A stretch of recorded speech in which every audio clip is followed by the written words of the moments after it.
Conta um Conto apresenta de Stephen King. Eu sou o umbral da porta. Narração: Marcelo Fávaro. Richard e eu estávamos sentados em minha varanda, olhando por cima das dunas para o golfo. A fumaça do seu charuto espalhava-se preguiçosamente no ar, mantendo os mosquitos a uma distância segura. A água era um frio azul turquesa. O céu, um azul mais profundo, mais real. Uma combinação até agradável. Você é o umbral da porta, repetiu Richard. Tem certeza de que matou o menino? Não foi um sonho? Não foi um sonho. E também não o matei. Já lhe disse isto. Eles mataram. Eu sou o umbral da porta. Richard suspirou. Você o enterrou? Sim. Lembra-se do local? Sim. Enfiei os dedos no bolso do peito e peguei um cigarro. Minhas mãos eram desajeitadas em seu invólucro de bandagens. Coçavam abominavelmente. Se quiser ver, tem de pegar o bug. Não pode rolar isso, indiquei minha cadeira de rodas, na areia. O bug de Richard era um Volkswagen 59 com pneus enormes. Ele o usava para apanhar madeira trazida pela maré. Desde que se aposentara de seu negócio imobiliário em Maryland, morava em Cape Caroline e fazia esculturas em troncos trazidos pelo mar, que vendia a preços vergonhosos aos turistas de inverno. Tirou uma baforada do charuto e olhou para o golfo. Ainda não. Quer me contar mais uma vez? Suspirei e tentei acender o cigarro. Ele me tirou os fósforos da mão e acendeu para mim. Puxei 2 tragadas, inalando profundamente a fumaça. Acocei-lhe meus dedos. Era de enlouquecer. Muito bem, declarei. A noite passada, às 7 horas, eu estava aqui, olhando para o golfo e fumando, exatamente como agora. E... recue mais um pouco no tempo, pediu ele. Recuar mais? Conte-me a respeito do voo. Sacudi a cabeça. Richard, já repetimos isso muitas vezes. Não há nada... O ronco vincado e enrugado era tão enigmático quanto uma de suas esculturas. Talvez você se recorde, disse ele. Agora, talvez se lembre. E você acha? É possível. E quando terminar, podemos procurar a sepultura. A sepultura, repeti. A palavra tinha um som oco, horrível, mais sombrio que qualquer coisa, ainda mais sombrio que todo aquele oceano através do qual Corey e eu velejáramos 5 anos antes. Escuro, escuro, muito escuro. E por baixo das bandagens, meus olhos fitaram cegamente a escuridão que os curativos impunham, e eles coçavam. Corey e eu fomos colocados em órbita pelo Saturn XVI, que todos os comentaristas chamavam de o foguete Empire State. Era um enorme animal, realmente. Fazia o velho Saturn 1B parecer um brinquedo, e era lançado de um bunker de concreto com 60 metros de profundidade. Tinha que ser, para evitar que arrasasse totalmente o Cabo Kennedy. Fizemos órbitas em torno da Terra, verificando todos os nossos sistemas. E depois acionamos os propulsores. A caminho de Vênus, deixamos um Senado em polvorosa, discutindo um projeto de orçamento para posteriores explorações do espaço e um bando de pessoas da NASA rezando para que encontrássemos alguma coisa. Qualquer coisa. Não interessa o que, gostava de dizer Don Lovinger, o menino prodígio particular do projeto Zeus, quando tomávamos umas e outras. Vocês têm todos os aparelhos, além de 5 câmeras, especiais de TV e um lindo telescópio com zilhões e zilhões de lentes e filtros. Encontrem um pouco de ouro ou de platina, ainda melhor. Encontrem alguns adoráveis homenzinhos azuis aqui para a gente estudar, usarmos e nos sentirmos superiores. Qualquer coisa, até mesmo o fantasma de Wold Dodge já seria um bom começo. Corey e eu estávamos ansiosos por atender, se possível. Nada funcionara em favor do programa de profunda exploração espacial. De Borman, Anders e Lovell, que entraram em órbita ao redor da Lua em 68 e encontraram um mundo vazio e ameaçador que parecia areia suja na praia. A Markham e Jax, que pousaram em Marte 11 anos depois, para encontrarem uma vastidão árida de areia congelada e uns poucos líquens raquíticos. O programa de profunda exploração espacial fora um dispendioso fracasso.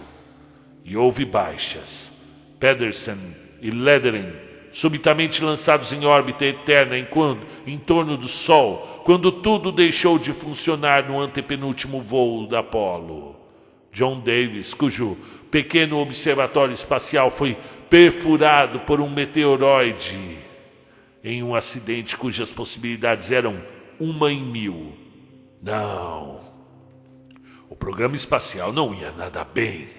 Ao que tudo indicava, a órbita de Vênus seria a nossa última oportunidade de dizer: viram como tínhamos razão? 16 dias de viagem, ida. Comemos um bocado de alimentos concentrados, jogamos um bocado de buraco, trocamos um resfriado para lá e para cá. E sob o ponto de vista técnico foi uma sopa. Perdemos um conversor de umidade do ar no 3º dia. Ligamos o sobressalente e isso foi tudo. Excetuando alguns detalhes sem importância, até a reentrada da atmosfera terrestre. Vimos Vênus crescer de uma estrela a uma lua em 4 crescente. E finalmente uma bola de cristal leitoso. Trocamos piadas com o controle Huntsville. Escutamos fitas de Wagner e dos Beatles. Cuidamos de experimentos automatizados que tratavam de tudo, desde medidas do vento solar até navegação no espaço. Efetuamos 2 correções do curso, ambas infinitesimais, e no 9º dia Corey saiu da nave. Ele saiu da nave para bater no 10 escamoteável, até que esse resolveu funcionar. Nada de extraordinário. Nada. Até que... 10, repetiu Richard. O que é isso? É um experimento que não deu certo. No jargão da NASA, para designar a Deep Space Antenna, uma antena para uso no espaço longínquo, irradiávamos impulsos de alta frequência para quem estivesse interessado em escutar-nos. Respondi esfregando os dedos nas calças sem resultado. Na verdade, a coceira deu a impressão de piorar. É a mesma ideia do radiotelescópio da West Virginia. Como você sabe, o que escuta as estrelas. Só que, em vez de escutarmos, nós transmitíamos, primordialmente para os planetas mais afastados. Júpiter, Saturno, Urano. Se existe alguma vida inteligente por lá, devia estar cochilando. Só Corey saiu? Sim. E se trouxe consigo alguma praga interestelar, a telemetria não revelou. Mesmo assim, bom, não interessa. Interrompi irritado. Só o aqui e o agora importam. Mataram um menino ontem à noite, Richard. Não foi agradável ver ou sentir. A cabeça dele explodiu, como se alguém lhe tivesse retirado o cérebro e colocado uma granada de mão no interior do crânio. Termine a história, disse ele. Bom, soltei uma risada oca. O que há para contar? Entramos em órbita excêntrica em torno do planeta. Era radical e se deteriorava. 512% e 12 quilômetros. Isto na primeira volta. Nossa segunda volta foi ainda mais alta, com o perigeu mais baixo. Tínhamos um máximo de 4 órbitas. Fizemos todas as 4. Demos uma boa olhada no planeta. Tiramos também mais de 600 fotos e só Deus sabe quantos metros de filme. A camada de nuvens é composta por partes iguais de metano, amônia, poeira e merda voadora. O planeta inteiro parece o Grand Canyon num túnel de vento. Corey calculou a velocidade do vento em cerca de 1000 km por hora perto da superfície. Nossa sonda funcionou durante toda a descida e pifou de repente. Não vimos vegetação nem sinal de vida. O espectroscópio indicou apenas traços dos minerais valiosos. E isso era Vênus. Nada. Absolutamente nada. Exceto que me causava medo. Era como circular em torno de uma casa assombrada em pleno espaço exterior.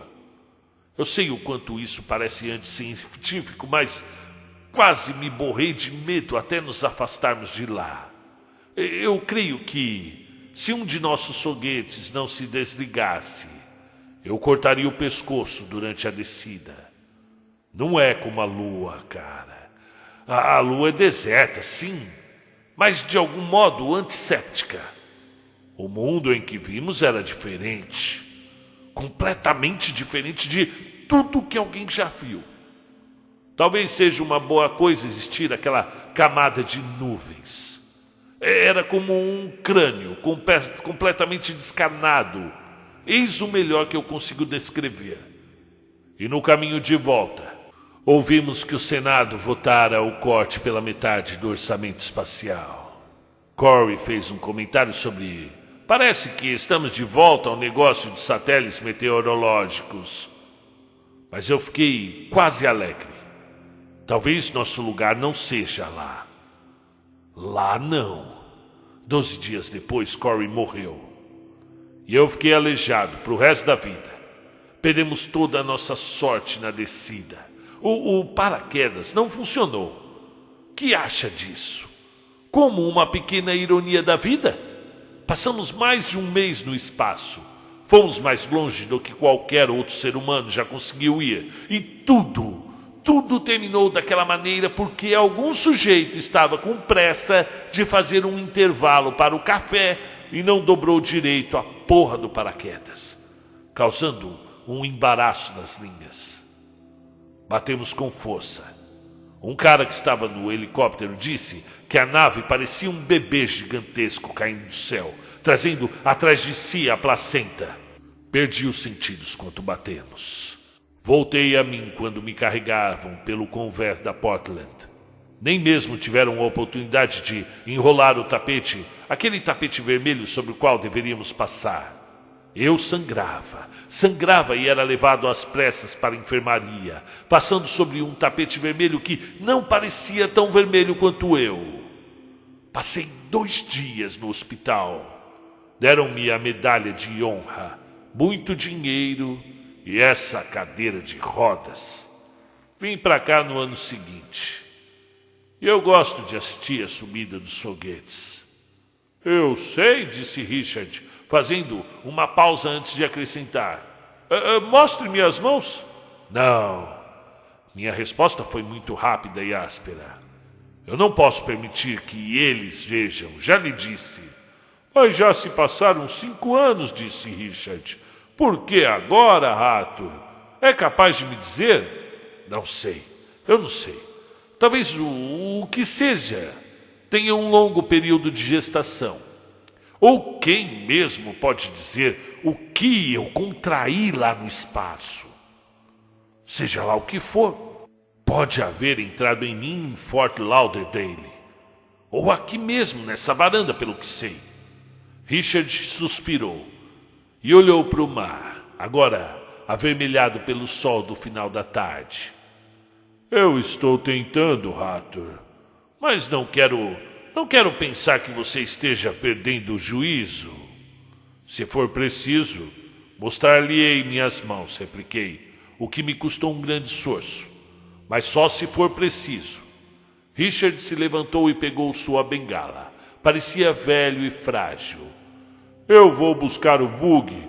Procuraremos o menino. Obrigado, Richard.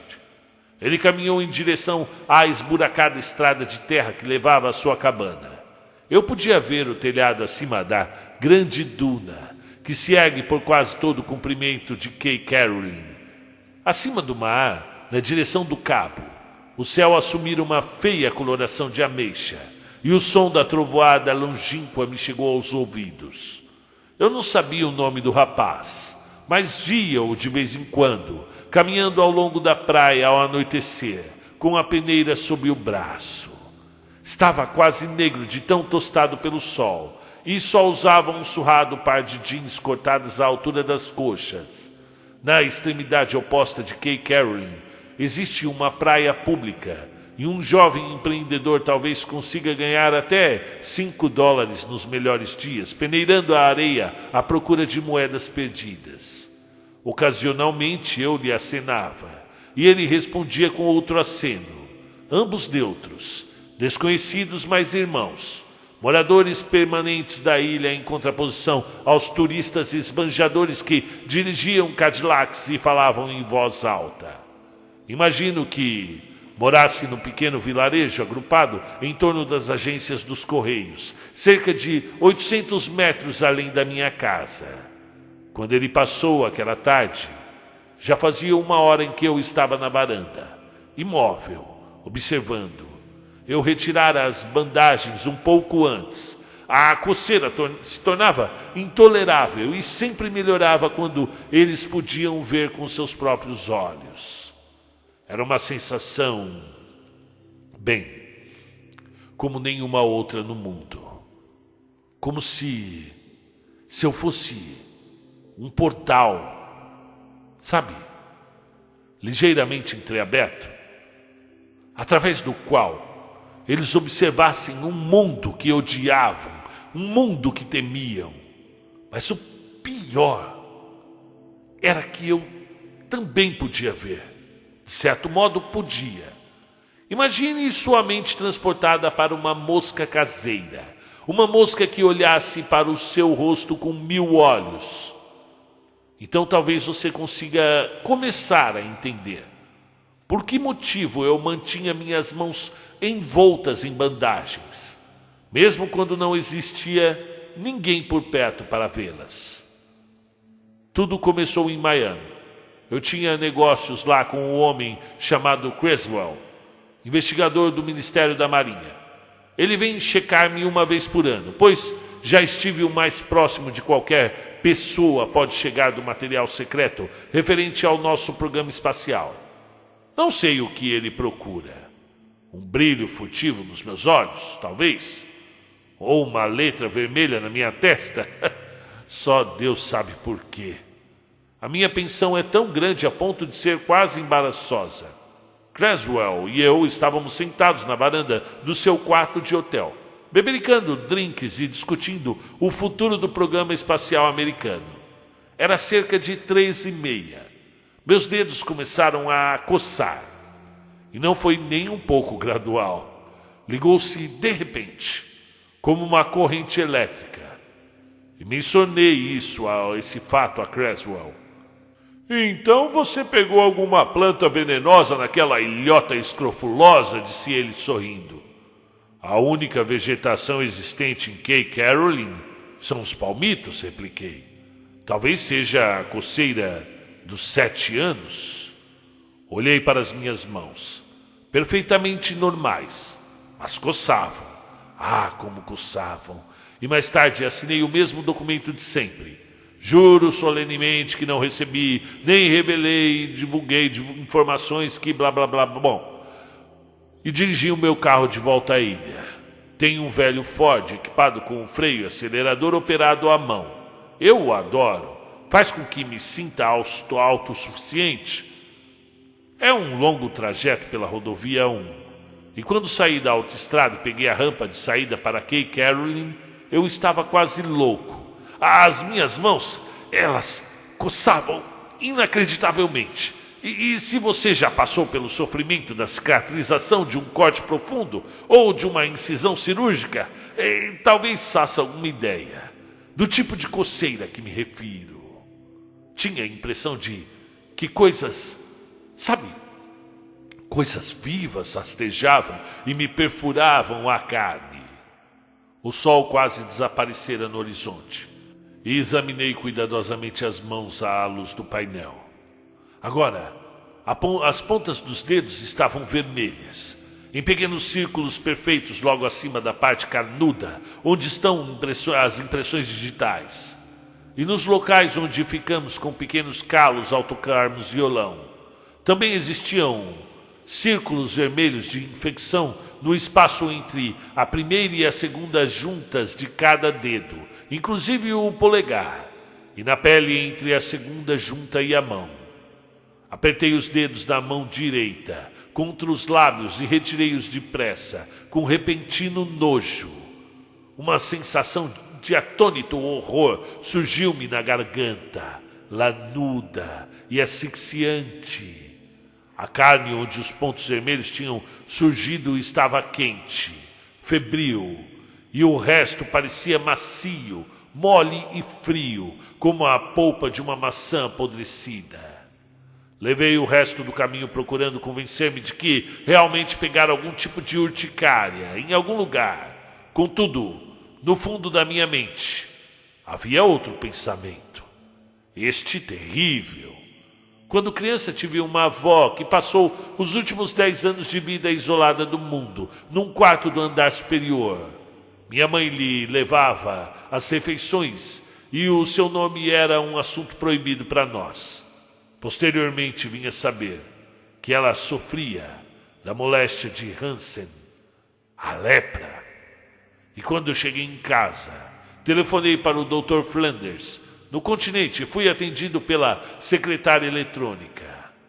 O Dr. Flanders estava fazendo um cruzeiro de pesca. Mas, se fosse urgente, o Dr. Ballinger estaria às ordens. O Dr. Flanders regressaria no máximo até a tarde seguinte.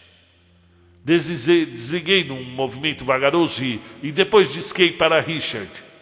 Deixei o telefone chamar uma dúzia de vezes antes de desligar. Depois disso, permaneci indeciso por muito tempo. A coceira só piorava. Parecia emanar da própria carne.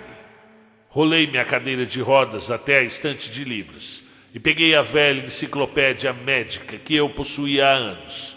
O livro se mostrou enlouquecedoramente vago. Poderia ser tudo, ou poderia ser nada. Recostei-me e fechei os olhos. Podia escutar o velho relógio de navio funcionando na prateleira do outro lado da sala.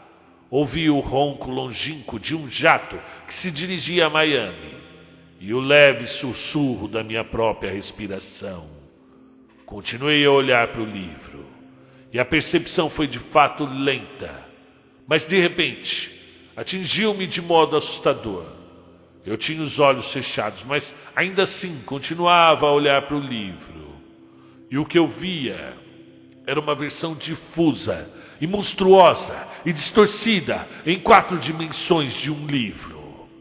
E a despeito de tudo, a imagem era inconfundível. E não era eu o único que olhava. Abri bruscamente os olhos, sentindo um aperto no coração, e a sensação diminuiu um pouco, mas não inteiramente. Eu estava olhando para o livro, vendo as letras e diagramas com os meus próprios olhos. Uma experiência cotidiana perfeitamente normal, mas também via-o de um ângulo diferente, inferior. Eu o via com outros olhos. Via não um livro, mas uma coisa estranha, algo de forma monstruosa e intenção ominosa. Ergui lentamente as mãos para o rosto e, tendo a fantasmagórica visão de minha sala transformada numa casa de horror, E então gritei. Havia, meu Deus, olhos observando-me através das fendas na carne dos meus dedos. E enquanto eu olhava, a carne se dilatava e murchava, à medida que eles abriam implacavelmente caminho em direção à superfície. Mas não fora isto que me fizera gritar. Eu olhara para o meu próprio rosto e vira um monstro. O bug apareceu no topo da colina e Richard o freou junto à varanda. O motor acelerado roncava e pipocava. Rolei minha cadeira de rodas pelo plano inclinado à direita dos degraus normais e Richard me ajudou a embarcar. Muito bem, Arthur, disse ele. A festa é sua. Para onde vamos? Apontei na direção da água, onde a grande duna finalmente começava a descer. Richard meneou afirmativamente a cabeça e as rodas traseiras derraparam, jogando areia, e partimos. Eu costumava espicaçar Richard por causa da maneira pela qual dirigia o bug, mas não me deu o trabalho de fazê-lo naquela noite. Tinha muito mais em que pensar e sentir. Eles não queriam o escuro, e eu podia senti-los esforçando-se para ver, através das bandagens, impelindo-me a retirá-las. O bug saltava e rugia na areia em direção ao mar, parecendo quase decolar do topo das dunas menores. À esquerda, o sol se punha no horizonte com uma glória sangrenta. E bem à nossa frente, no horizonte, as pesadas nuvens de trovoada se encaminhavam para nós. Os relâmpagos iluminavam o céu e os raios caíam no oceano. À sua direita, disse eu, perto daquele abrigo. Richard freou o bug, espalhando areia ao lado das ruínas apodrecidas do abrigo de tronco e folhas de palmeira. Estendeu a mão para trás e pegou uma pá. Fiz uma careta ao ver isso. Onde? Indagou ele sem expressão. Bem ali, apontei para o local. Ele saltou e andou vagarosamente pela areia até o local. Hesitou um instante, olhou para mim e logo enterrou a pá na areia. Pareceu-me que ele cavou durante longo tempo. A areia que jogava por cima do ombro com a pá parecia úmida, e as nuvens ameaçadoras estavam mais escuras, mais altas, e o mar parecia raivoso e implacável à sombra delas e ao brilho refletido do crepúsculo. Muito antes que Richard parasse de cavar, compreendi que ele não encontraria o garoto. Eles o haviam removido dali. Eu não colocara bandagens nas mãos na noite anterior, de modo que eles conseguiram ver e agir. Se foram capazes de me usar para matar o menino, poderiam usar-me para removê-lo, mesmo enquanto eu dormia. Não há menino algum, Arthur. Richard jogou a pá suja de areia na parte traseira do bug e sentou-se fatigadamente ao volante. A tempestade que se aproximava lançava sombras curvas e movediças ao longo da areia, e a brisa que se tornava mais forte jogava ruidosamente a areia na lataria enferrujada do bug, e os meus dedos coçavam. Eles me usaram para removê-lo, disse eu obtusamente. Eles estão assumindo o controle, Richard. Estão forçando a porta, um pouco de cada vez. Uma centena de vezes por dia eu me vejo diante de algum objeto perfeitamente familiar, uma espátula, um quadro ou até mesmo uma lata de ervilhas, sem fazer ideia de como cheguei ali, estendendo as mãos, mostrando a eles, vendo como eles o veem, como uma obscenidade, como algo monstruoso e grotesco. Arthur, interrompeu Richard. Não, Arthur, não fale nisso. E na obscuridade o seu rosto demonstrava desânimo e compaixão. Diante de alguma coisa, você disse. Remover o corpo do menino, você disse. Mas você não pode andar, Arthur. Está morto da cintura para baixo. Toquei o painel do buggy. Isso também está morto. Mas quando você entra nele, é capaz de fazê-lo andar. Seria capaz de fazê-lo matar. Ele não poderia deter você, mesmo que quisesse, repliquei, ouvindo minha própria voz erguer-se histericamente. Eu sou o umbral da porta. Será que você não consegue entender? Eles mataram o menino, Richard. Eles removeram o corpo. Eu acho melhor você consultar um médico, replicou ele em voz alta. Bem, vamos voltar. Vamos. Verifique o menino então. Descubra. Você disse que nem mesmo sabia o nome dele. Ele deve ser do lugarejo, é um povoado pequeno, pergunte. Eu falei com o Maud Harrington pelo telefone quando fui buscar o bug. Se alguém desse estado tem o nariz mais comprido que o Maud, eu não conheço. Perguntei se ele ouviu falar do filho de alguém que não voltou para casa na noite passada, e ele respondeu que não. Mas ele é do local, tem que ser. Richard estendeu a mão para a chave da ignição, mas eu o detive. Ele se virou para fitar-me e comecei a desenrolar as bandagens de minhas mãos. Sobre o golfo, a trovoada murmurava e rugia. Não fui ao médico, nem tornei a telefonar para Richard.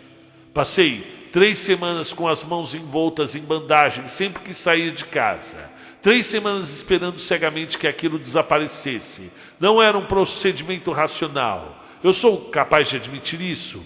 Se eu fosse um homem inteiro, que não precisasse de uma cadeira de rodas em lugar das pernas, ou que levasse uma vida normal como uma ocupação normal, talvez eu fosse consultar o Dr. Flanders ou procurasse Richard. Poderia tê-lo feito, se não fosse pela lembrança da minha avó, isolada, virtualmente encarcerada, sendo devorada viva pela própria carne infectada. Portanto, mantive um silêncio desesperado e rezei para acordar algum dia de manhã e descobrir que tudo fora apenas um pesadelo. E pouco a pouco eu os sentia. Eles. Uma inteligência anônima. Eu nunca realmente tentei imaginar como eles eram ou de onde tudo aquilo tinha vindo. Era irrelevante. Eu era o umbral deles, sua janela para o mundo. Recebia deles suficiente feedback para sentir sua repulsa e seu horror, para saber que o nosso mundo era muito diferente do seu. Feedback suficiente para sentir-lhes o ódio cego. Não obstante, eles observavam.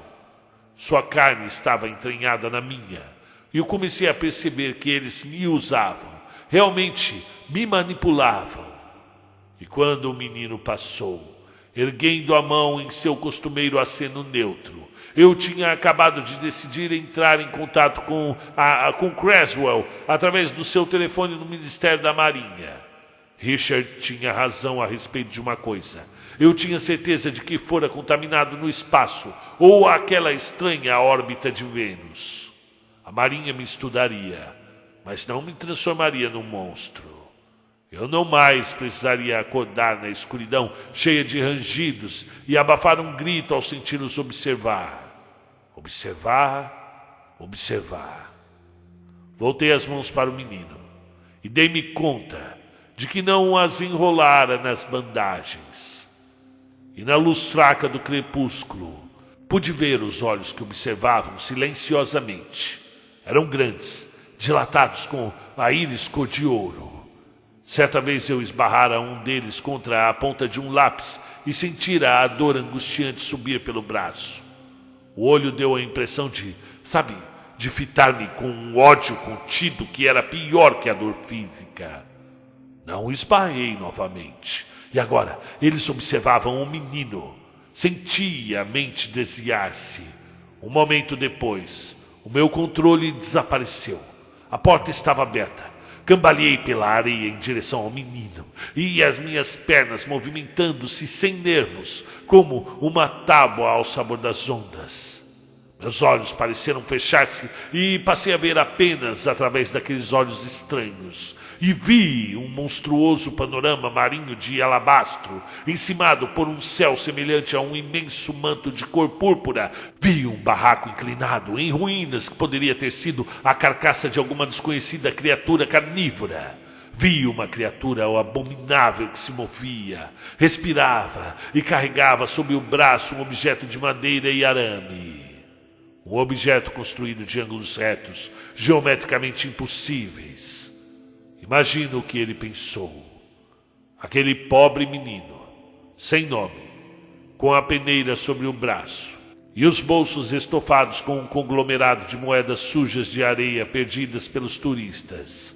O que ele pensou ao ver-me cambalear em sua direção, com as mãos estendidas como um maestro cego regendo uma orquestra lunática.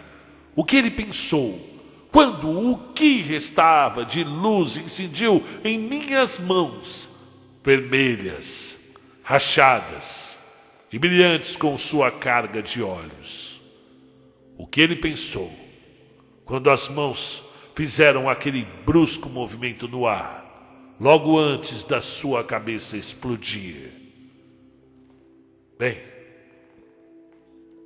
eu sei o que eu pensei. Pensei que espiava pela borda do universo e via as labaredas do próprio inferno. O vento fustigava as ataduras, transformando-as em bandeiras drapejantes, enquanto eu as desenrolava, e as nuvens tinham escondido o que restava do crepúsculo, e as dunas estavam escuras, cobertas de sombras. As nuvens pareciam correr e fervilhar acima de nós. Precisa prometer-me uma coisa, Richard, declarei acima do barulho do vento. Você deve correr, caso pareça que eu possa... Bem, que eu possa tentar machucá-lo. Está entendendo? Ora, sim. Sua camisa aberta no pescoço chicoteava com o vento. O rosto estava sério, decidido, e os seus olhos eram um pouco mais que órbitas no escuro. A última atadura caiu. Olhei para Richard, e eles olhavam para Richard. E vi o rosto que eu conheço há 5 anos, e passei a amar. E eles viram um monolito vivo, distorcido. Você os vê? Disse eu em voz rouca. Agora, você os vê. Ele recuou involuntariamente, e o seu rosto foi invadido por súbito e incrédulo pavor. E um relâmpago iluminou o céu, e os trovões andavam entre as nuvens, e o mar se tornaria mais negro que o próprio Estige. Ato! Como ele era hediondo! Como podia eu ter convivido com ele, falado com ele? Não era uma criatura, mas era uma pestilência muda. Ele era... Fuja, Richard, fuja! E ele fugiu. Correu em saltos enormes. Transformou-se num andaime de encontro ao céu ameaçador, e as minhas mãos se ergueram, voando sobre minha cabeça num gesto gritante e estranho, e os dedos estendidos na direção da única coisa que me era familiar naquele mundo de pesadelo, as nuvens. E as nuvens responderam. Houve o risco enorme, branco azulado, de um raio que pareceu ser o final do mundo. Atingiu Richard, envolvendo-o. E a última coisa que me lembro é o cheiro elétrico de ozônio e o odor de carne queimada. Quando eu acordei, estava placidamente sentado em minha varanda, olhando na direção da grande duna, e a tempestade passara, e o ar estava agradavelmente fresco, e havia uma fina fatia de lua. A areia era virginal. Nem o menor sinal de Richard ou do buggy. Olhei para as minhas mãos. Os olhos estavam abertos, mas esgazeados. Eles estavam exaustos. Dormiam. E eu sabia muito bem o que precisava ser feito. Antes que a porta se abrisse ainda mais, tinha de ser trancada para sempre. E eu já podia notar os primeiros sinais de alteração estrutural nas minhas mãos. Os dedos começavam a encurtar-se e a mudar. E havia uma pequena lareira na sala, e na estação eu costumava acender um fogo contra o frio úmido da Flórida. Acendi um agora, agindo depressa. Eu não fazia ideia de quando eles despertariam para o que eu estava fazendo. E quando o fogo pegou bem, saí até o tambor de querosene e embebi as ambas mãos. Eles acordaram imediatamente, gritando em agonia. Eu quase não consegui chegar de volta à sala e à lareira. Mas eu cheguei. E isso ocorreu há 7 anos. Ainda estou aqui. Ainda observo os foguetes subirem. Têm sido mais numerosos ultimamente. Este é um governo com mentalidade espacial. Até mesmo já se fala em novas sondas tripuladas para Vênus. Descobri o nome do menino, embora não faça diferença. Ele realmente pertencia ao lugarejo. Mas a mãe esperava que ele passasse a noite na casa de um amigo no continente. E só deu alarme na segunda-feira seguinte. Richard, bem, todo mundo achava Richard um sujeito esquisito. Desconfiam que ele tenha ido para Maryland ou se amaziado com alguma mulher. Quanto a mim, bem, eu sou tolerado. Embora goze também de grande reputação por ser excêntrico. Afinal, quantos ex-astronautas escrevem regularmente aos seus representantes eleitos em Washington, sugerindo que o direito da exploração do espaço poderia ser melhor empregado em outras coisas? Dou-me bem com estes ganchos no lugar das mãos. Sofri dores horríveis durante 1 ano ou mais, mas o corpo humano é capaz de adaptar-se a quase tudo. Aprendi a barbear-me com eles e até mesmo a dar um laço nos sapatos. E como podem ver, minha datilografia é correta e ágil. Eu não espero encontrar qualquer dificuldade para enfiar o cano da espingarda na boca e puxar o gatilho, pois tudo começou outra vez, há 3 semanas. Há um perfeito círculo de 12 olhos dourados no meu peito.